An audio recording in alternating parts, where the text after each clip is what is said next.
There's a song that Neil Diamond sings that says, feels like home again. In a sense it does. But let me add to the greetings. Wait, who's it?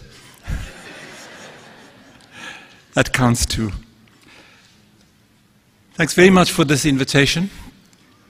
And I've always thought very highly of Peninsula Technikon at first, and now this wonderful university that is giving us so much access to a different kind, a different slate of opportunities. But here we are then, graduations are celebrations of human endeavor and human achievement. That's what we're doing here tonight. They serve many purposes because they proclaim publicly and unambiguously that the nature and the business of the university is to amplify human culture through knowledge, production, dissemination, and preservation. That's our job. We stand between the culture and the future. They connect the institutions and its graduates to the centuries of old human tradition of scholarship and places the graduates in an historical relationship with all the millions who have walked that path before them, and the millions who are still to come. You sang this, you heard the song, Gaude Amus Egitu. It means let us rejoice while we are young. And this is an international song sung over many, many years. And you are in that your history is now connected to that long history. They also induct the graduates into a special society with special duty to create for that culture the knowledge that secures its life's chances. When I speak of culture, I don't mean separate cultures. I'm speaking here of the South African culture and culture in general. They also signal a significant success for a family and a community that they have acknowledged, and they acknowledge excellence. To have studied and succeeded at a university anyway is both a privilege and an honor, and makes of the student an important resource for his or her country. But in South Africa, indeed in Africa, it makes of you someone very, very, very special indeed. One of the few who have been able to spend consistent time in the company of peers of teachers, being inducted into the world of knowledge, knowledge production, and high-level skills acquisition. In many well-resourced countries, there would be many of you. And in the United States, there are over almost 3,000 universities. You can imagine the number of people who graduate. So in many well-resourced countries, there would be so many of you, and the contribution of the individual, while important, may not be deemed to be absolutely critical for the welfare of the country. But in this country, on this continent, and in similar challenged countries throughout the world, you, personally, are one of the few, and your personal contribution is indispensable. This is the burden and the honor I wish to place with you tonight. Why do I say these things? There's a man called John Donne who wrote, "No man is an island, entire unto itself." And he wrote this in the 16th century. Had he been writing today, he would have said, "No person is an island unto him or herself," and so reflect the spirit of an age as opposed to his. The lesson here is that human history is a process of continuity and change. Nothing remains the same, but everything carries the past with it. There's always a past to where you now are. This, of course, makes the past and its thoughts and actions critical for the future. So your current thoughts and actions will give shape to that future. So you and they, your thoughts and actions, matter greatly. At the individual level, there is even more so when the individual is a leader, someone whose thoughts and actions will affect the ways in others think and do. It is my contention that in a country like South Africa, anybody who has been connected to an institution of higher education, in whom our country has invested so much time and resources and hope, is a leader, and must be a leader, and must give leadership. You know things. You have spent a number of years thinking about these things, and with your peers and your teachers linking these things to the life of this country within its African and global contexts. If you have not made these connections, if you have simply memorized the facts or the algorithm or the technique and have simply given back what you received, then we have failed you, and you have failed yourself. But I know that that is not the case. But with respect to leadership and innovation in South Africa today, there is enough evidence that Seaput experience is special. But if the standing of Seaput as a special place is to be secured, then we may not base this judgment only on the achievements of the relatively few who achieve senior positions in government, the academic world, industry, NGOs, and other areas of endeavor. The CPUT graduate must also be a gift to our country, and every student must be an agent to our country's transformation, for its growth and its development. They must be the role models and the catalysts whose knowledge and agency on life to impact on life wherever they go. They must seek the connections between hope for a good future, agency, working for that good future, and knowledge. You cannot accomplish anything without knowledge. They must seek to be players, they must seek to be leaders, and they must seek to serve. That's your burden. This is our gift. Your operating in this way is our gift, along with the best knowledge through research that we also created here.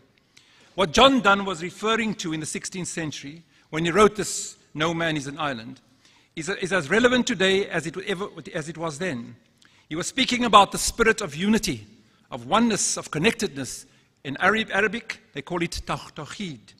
These terms we use most commonly today in this regard are networking and partnerships. In the time when our ancestors were few in number and scattered across the globe, they realized they needed others to survive, literally.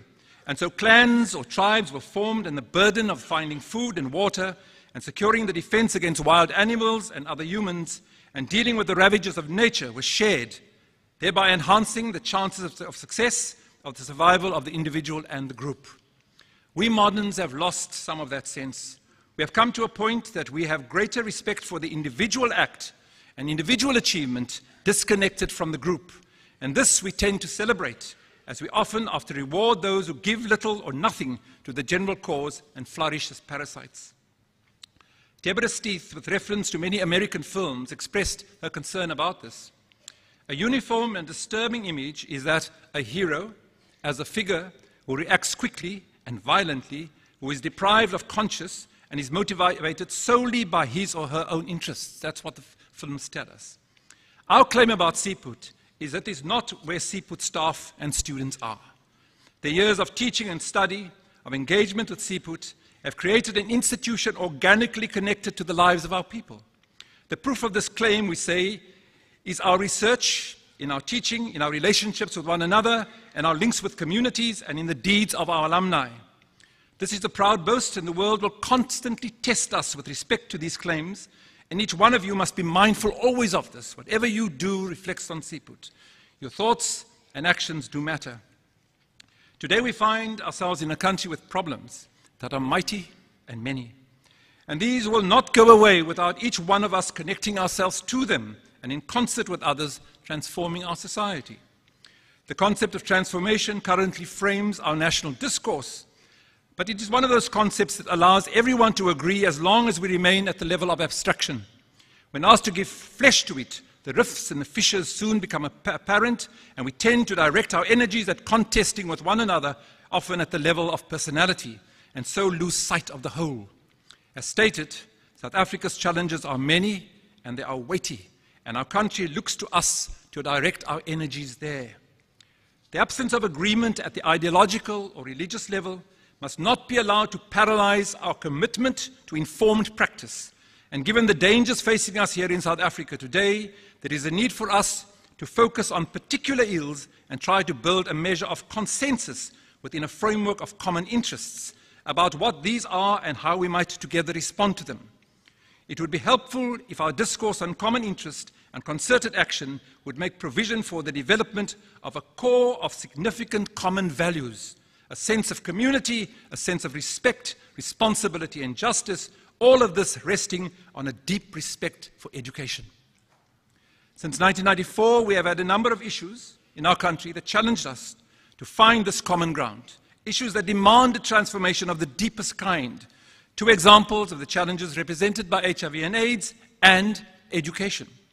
With HIV and AIDS, the challenge was to defend ourselves from infection and to care for those who are infected.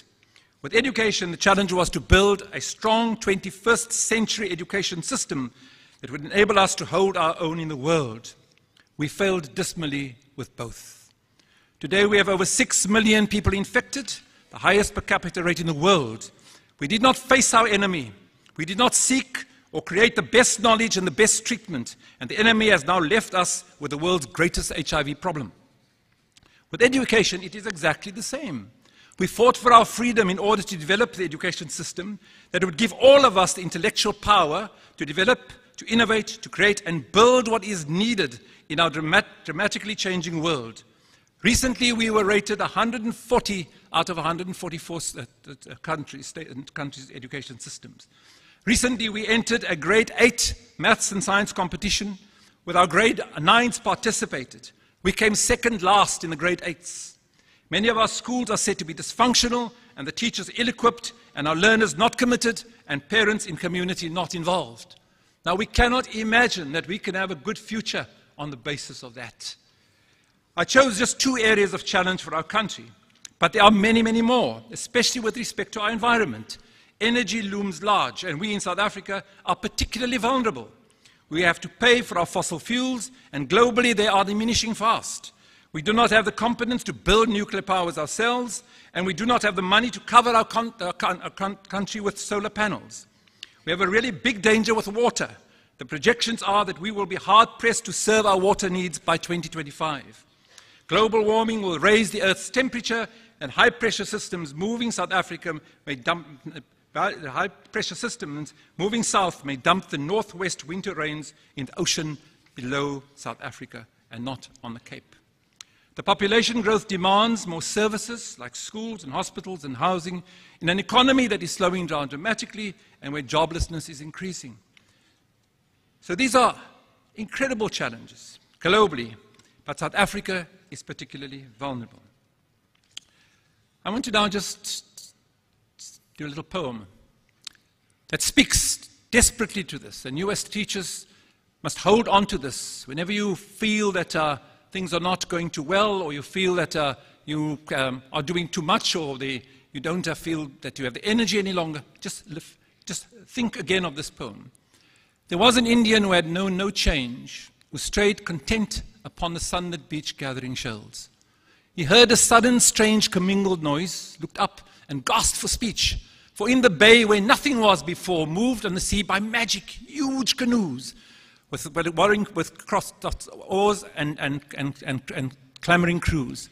And he in fear, this naked man alone, his fallen hands forgetting all his shells, his lips gone pale, knelt low behind a stone, and stared and saw and did not understand Columbus's doomed burdened caravels slant to the shore and all a seaman land. It was the defining moment in his culture's life. Here come strangers with guns and all kinds of modern equipment. They land and they decimate, they kill, they destroy. And this person had no way, he and his people had no way of responding to them because it was outside their purview, outside of their experience, outside of their knowledge. So if you are trying to run a country and take it to high levels of competence and where all the country's people are cared for, it cannot be done on the basis of ignorance. We must, in South Africa, as quickly as possible, develop an incredibly powerful education system. And all South Africans must understand that without knowledge, our country has no future. What may save us is our ownership of these challenges. If we take ownership of the challenges, our commitment to tackle them, and the development of the competences needed. We must understand what competences are needed in our communities, for our communities, to support schools that will be wonderful examples to the world of what good education is. We must build a strong national education force which knows so much about so much and which can innovate and create and which has a strong, highly skilled workforce for implementation. If we fail in this, South Africa will not survive. My confidence is that you, CPUT's graduates, will be in the vanguard, and you will have a special place in the annals of our country, and CPUT, as you will be remembered and honored forever for the leadership that you gave at this time of our greatest needs. God bless you.